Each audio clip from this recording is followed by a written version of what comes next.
Si alguna vez has tenido que definir el tema de algún proyecto de investigación, habrás notado que quizá te resultó fácil o quizá te resultó difícil. ¿Cuál crees que sea la causa? ¿Sabes que existen diferentes técnicas para reunir información? ¿Cuáles conoces? ¿En qué situaciones de tu vida cotidiana has formulado, por ejemplo, alguna hipótesis? ¿Te has hecho alguna de estas preguntas?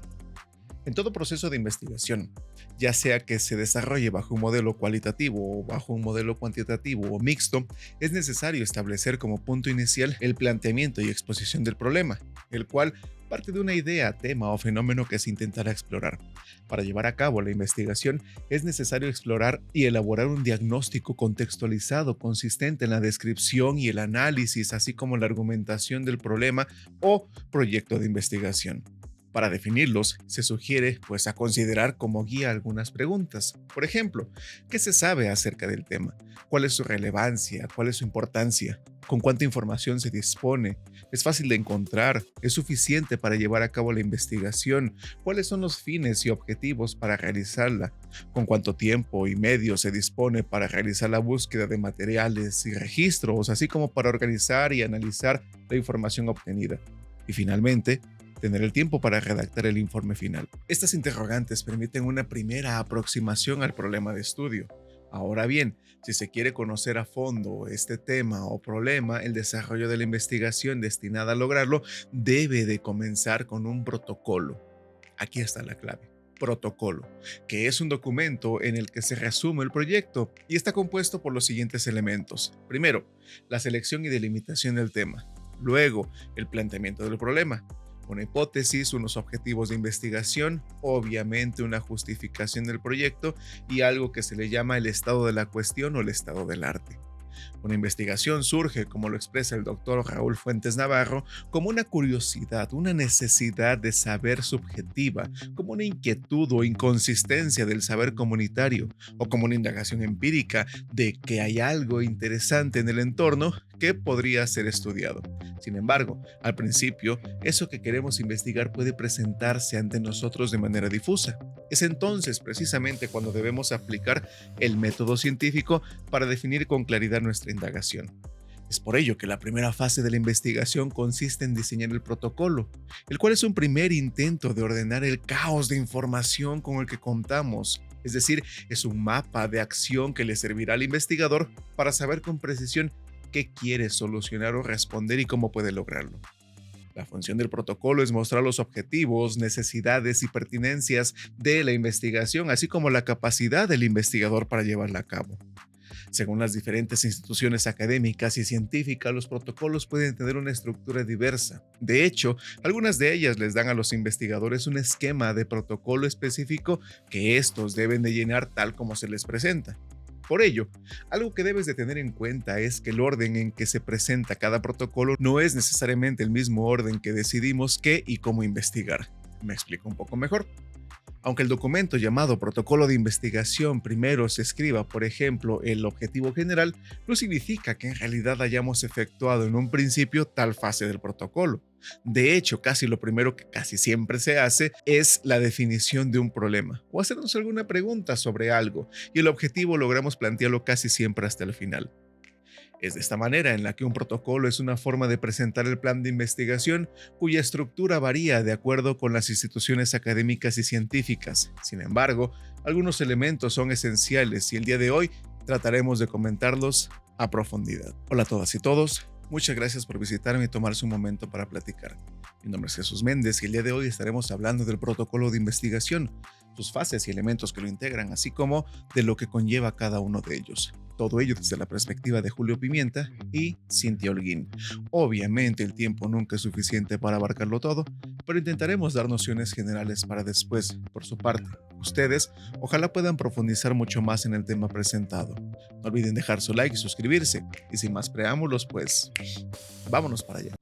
Hay tesis, arte, cultura y educación. Primero tenemos una selección y delimitación del tema. Esto es el planteamiento inicial para realizar una investigación que surge de la necesidad de conocer acerca de un problema que aún no ha sido resuelto. También puede ser un problema nuevo o algún fenómeno que se ha presentado a lo largo del tiempo y aún no se logra responder. Por lo tanto, requiere emprender acciones encaminadas a corregirlo. Para iniciar toda investigación de carácter científico, resulta necesario entonces considerar los siguientes elementos. Primero, la relevancia del problema a analizar. Luego tenemos los diversos factores que lo propician, que conforman. También la existencia de instrumentos de trabajo disponibles y suficientes para realizar la investigación. También debemos de tomar en cuenta los fines u objetivos para llevarla a cabo. Del mismo modo, hay que tener en cuenta la amplitud, así como el tiempo y los recursos que se utilizarán en su realización. También el lugar y los medios para realizar la búsqueda de materiales y registros, la organización de la información obtenida y su lectura, así como la redacción del informe final. Elegir y abordar cualquier tema o problema suele ser complicado, pues depende de lo que el investigador desea averiguar. Como primera aproximación al tema de interés, se sugiere tener en cuenta el mayor conocimiento posible acerca del mismo. Por ello, resulta de gran utilidad la lectura previa de la bibliografía al respecto.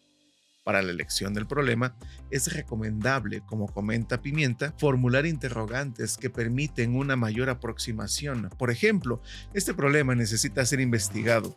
¿Qué utilidad brindaría a dicha investigación? ¿A quién va dirigido? ¿Favorece o amplía el conocimiento en el campo de ese estudio? ¿Favorecería a la comunidad del entorno en el que se esté realizando la investigación? ¿Y sus resultados en verdad aportarán algo? En tu contexto inmediato seguramente encontrarás muchas situaciones o problemas cuya solución mejoraría las condiciones de vida de la comunidad a la cual perteneces. A partir de su identificación, es posible que se pueda determinar alternativas para el desarrollo de proyectos de investigación. Por ejemplo, puedes considerar temas como las culturas urbanas actuales, grupos indígenas, el papel del hombre y de la mujer en la comunidad, las condiciones de vida de grupos vulnerables, niños con alguna discapacidad u otras situaciones sociales, ambientales que detectes en tu entorno familiar, escolar o comunitario. Después de seleccionar el tema a investigar, es necesario entonces delimitarlo. Es decir, precisarlo, situarlo en un espacio y tiempo definidos, establecer el alcance y las circunstancias en que se realizará el estudio, determinación y asignación de actividades, responsabilidades, materiales necesarios, ámbito en el que se desarrollará, duración aproximada, entre otros muchos elementos. Conviene enfatizar que en la medida en que el fenómeno o problema a estudiar esté bien definido, el trabajo del investigador resultará mucho más eficaz y sencillo de realizar. De hecho, determinar los límites del tema o problema a estudiar es un paso importantísimo en el proceso de investigación, porque condiciona la planificación, el método, el diseño de estudio y el desarrollo del trabajo de la investigación a realizar. Luego tenemos el planteamiento del problema. Plantear el problema significa tener una formulación adecuada del mismo. Para ello es necesario situarlo en su contexto, clasificarlo, describirlo, explicar en qué consiste, así como presentar las evidencias empíricas y teóricas que lo constituyen y que son las pruebas fehacientes de la pertinencia de emprender investigaciones de carácter científico para explorarlo, comprenderlo, interpretarlo, resolverlo y realizar aportaciones de valor, pues que conlleven a un mejor entendimiento de dicho fenómeno. Es necesario también recordar que en este apartado se deben de responder a tres grandes preguntas iniciales. En primer lugar, necesitas explicar cuál es el problema. Luego decirnos por qué es un problema y finalmente resolver a quién y cómo afecta tal problema que tú estás planteando. Luego se encuentra el estado de la cuestión o el estado del arte. Cuando se va a realizar una investigación, conviene averiguar si con anterioridad ya se efectuaron estudios sobre el tema y cuáles fueron resultados alcanzados. A esto también en otras ocasiones se le ha llamado antecedentes. Y revisar los antecedentes del tema es una condición imprescindible para llevar a cabo cualquier investigación. Así que es necesario consultar fuentes bibliográficas y documentales acerca del tema, o incluso realizar entrevistas. A este proceso se le conoce como estado de la cuestión, y su finalidad es identificar los resultados que otros investigadores han alcanzado al estudiar el problema planteado, así como conocer los métodos y características que utilizaron para realizar esta investigación. Es necesario destinar tiempo suficiente de la búsqueda de información, así que es recomendable planear la duración de esta etapa con el fin de identificar y consultar la información, formular criterios para determinar su relevancia, establecer un orden determinado para consultarla, Llevar a cabo una cuidadosa lectura del material recolectado. Recuerda que resulta esencial y de gran utilidad revisar la bibliografía y registros documentales existentes sobre el tema que hayas elegido. Este trabajo es una primera aproximación para establecer la pertinencia e importancia de la investigación a realizar. Asimismo, ayuda a identificar qué factores o variables pueden abordarse y cuáles no, cómo copiarlas, es decir, cómo acumularon o reunieron a partir de múltiples elementos de una misma naturaleza información suficiente y válida para que pueda servirnos, registrarla, ordenarla y clasificar, así como cuáles son los resultados que se esperan durante el proceso. Luego tenemos a la hipótesis. Hemos avanzado en los primeros pasos destinados a definir la investigación. Ahora es necesario conocer los elementos que pudieran servirnos para establecer y formular una hipótesis que orientará la investigación en términos generales. Si bien en muchas ocasiones no somos conscientes de ello, en nuestra vida cotidiana formulamos hipótesis de manera constante. Los cuestionamos sobre situaciones que suponemos e indagamos si son ciertas o no lo son. La hipótesis es una posible respuesta a cualquier problema que nos planteemos, aunque todavía no sepamos si es cierta o si no lo es. Lo mismo ocurre en una investigación. Ante un problema identificado y delimitado se establece una proposición que está sujeta a comprobación, la cual se puede plantear por medio de una afirmación o orientación declarativa. Por ejemplo, cuando el problema se presenta como pregunta y decimos ¿cómo llegó el coronavirus a México?, la hipótesis puede ser planteada mediante una oración declarativa del siguiente modo: las migraciones de extranjeros y nacionales provenientes obviamente del extranjero son la causa de la aparición de un nuevo tipo de virus inesperado en el territorio mexicano. Como se puede apreciar, una hipótesis como la anterior expresa lo que esperamos encontrar y su comprobación o refutación será parte del proceso de la propia investigación. Las hipótesis no solo derivan de los problemas de investigación, sino que los especifican, los hacen investigables. Por ejemplo, supongamos que se parte del interrogante, existe la relación entre A y B, ¿de acuerdo? En tal caso, se pueden formular varias hipótesis que especifican diversos modos de proceder en la investigación. Para poder, obviamente, resolver el problema planteado, podríamos decir que, primero, A y B están relacionadas entre sí. Cuando aumenta o disminuye A, B hace lo mismo. Otra hipótesis podría ser que A y B están relacionados entre sí. Cuando aumenta o disminuye A, B hace lo contrario. Finalmente, A y B no están relacionadas entre sí. Cuando cambia A, B no cambia. Como se puede apreciar en los ejemplos anteriores, las hipótesis deben determinar con claridad y sin ambigüedades, es decir, sin comportamientos, hechos, palabras o expresiones que puedan entenderse o interpretarse de diversas maneras, lo que esperamos conocer en nuestra investigación. Asimismo, deben ser empíricamente contrastables, es decir, aceptadas o rechazadas de acuerdo con los datos obtenidos por la observación, la búsqueda de información o los experimentos realizados, con la finalidad de que se encuentren sustentadas en hechos comprobables. Asimismo, debemos entender que hay distintos tipos de hipótesis, sobre todo en las cuantitativas, que se pueden clasificar de la siguiente manera. La hipótesis de investigación, en primer lugar, que es también conocida como hipótesis de trabajo, establece una respuesta tentativa al problema, definiendo la relación o con las relaciones entre dos o más variables. De acuerdo con el estudio o con el alcance del estudio, pueden ser descriptivas, relacionales, de diferencia de grupos o causales. Por otro lado, tenemos hipótesis que se llaman nulas. Este tipo de hipótesis refuta la relación entre variables que el investigador declaró en la hipótesis de investigación inicial, es decir, es una negación de la hipótesis inicial. En tercer lugar, y finalmente, tenemos hipótesis alternativas. Este tipo de hipótesis, como su nombre lo indica, ofrece una alternativa distinta a la relación establecida en la hipótesis de investigación o en la hipótesis nula.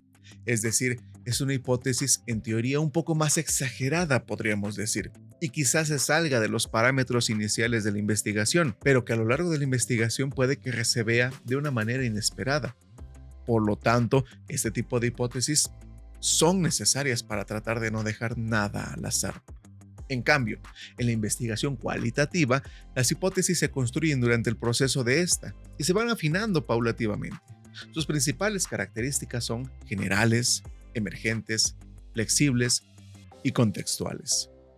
Como quinto elemento tenemos el objetivo de la investigación. Como se planteó con anterioridad, toda investigación busca obtener un conocimiento y para adquirirlo es necesario seguir un proceso. Por ello, para iniciar toda investigación es pertinente considerar su propósito y sus posibles alcances. El establecimiento de objetivos, ya sean generales, específicos, constituye un elemento fundamental en el proceso de la investigación, puesto que en el punto de arranque para seleccionar, organizar y conducir las acciones a realizar al tiempo que expresen las metas que orienten la investigación. Para su exposición, deben redactarse mediante oraciones breves, claras y tienen que ser en primer lugar concretas, es decir, que respondan al problema planteado. También deben ser realizables, es decir, que puedan llevarse a la práctica. Deben ser enfocadas al logro, no a la actividad. Por tanto, se utilizan verbos en infinitivo con el fin de escribir y de describir acciones determinadas, tales como apoyar, colaborar, capacitar, coordinar, erradicar o aquel verbo que necesite tu propia investigación. También tenemos un objetivo general. Este es el pensamiento central que debe llevar a solucionar el problema o tema de investigación. Debe describirse en términos de resultados o de preguntas como ¿qué es aquello que se va a entender? ¿Qué es aquello que se va a hacer? Así como que para qué se va a hacer y por medio de qué o cómo le vamos a hacer. Supongamos, por ejemplo, la siguiente hipótesis. Los adolescentes de familias desintegradas tienen mayor probabilidad de asociarse a actividades delictivas. En tal caso, los objetivos generales podrían plantearse de la siguiente manera: identificar las causas que producen que los adolescentes de familias desintegradas puedan asociarse en actividades delictivas. Otro objetivo general desde esta perspectiva pues puede ser conocer las condiciones sociales, familiares y económicas de los adolescentes en su entorno. Finalmente, un objetivo general también podría ser llevar a cabo acciones de prevención para los adolescentes de familias desintegradas. Como puedes darte cuenta, todo depende de la finalidad que le quieras lograr o que quieras lograr en tu estudio, en la investigación que estés pretendiendo, para que tu objetivo cumpla con esas limitaciones que tú, en una primera instancia, ya tienes pensadas y planteadas.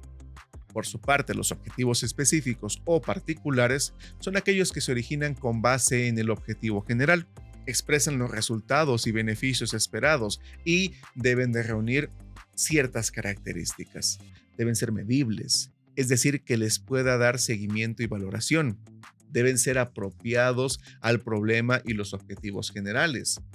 Deben ser temporales, es decir, realizables y medibles en un tiempo determinado.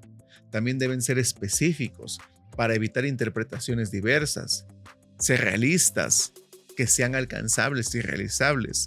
Por cada objetivo específico se deben proponer y emprender acciones, así como establecer metas relacionadas con la resolución del problema planteado. Finalmente, tenemos la justificación, y es relativamente sencillo. La finalidad de justificar algún trabajo de investigación es brindar los argumentos para explicar la importancia del tema o problema, o dar cuenta de la exploración y el uso de nuevas metodologías y teorías.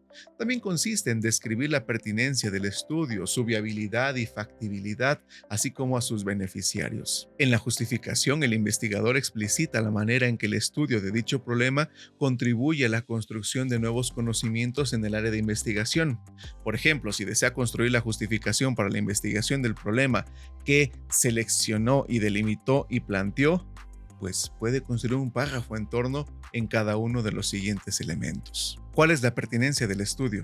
Describe por qué es importante y relevante llevar a cabo la investigación. ¿Cuál es la viabilidad del estudio? Es decir, señala si es posible llevar a cabo la investigación y de qué manera lo vas a hacer. ¿Cuál es la factibilidad del estudio? Explica con qué recursos se cuenta para emprender el estudio. Finalmente, ¿cuáles son los beneficiarios? Señala a quién o a quienes se favorece directa o indirectamente la investigación. Muchas gracias a todas y todos por haberme acompañado hasta este momento de la plática. Espero que haya sido de su agrado. No olviden regalarnos un like, suscribirse y dar clic en la campanita para que le lleguen notificaciones de temas nuevos, así como cuando estemos transmitiendo en vivo o en los streams de videojuegos. Mi nombre es Jesús Méndez, saludos y nos vemos en el próximo tema. Hasta pronto. Hay tesis, arte, cultura y educación.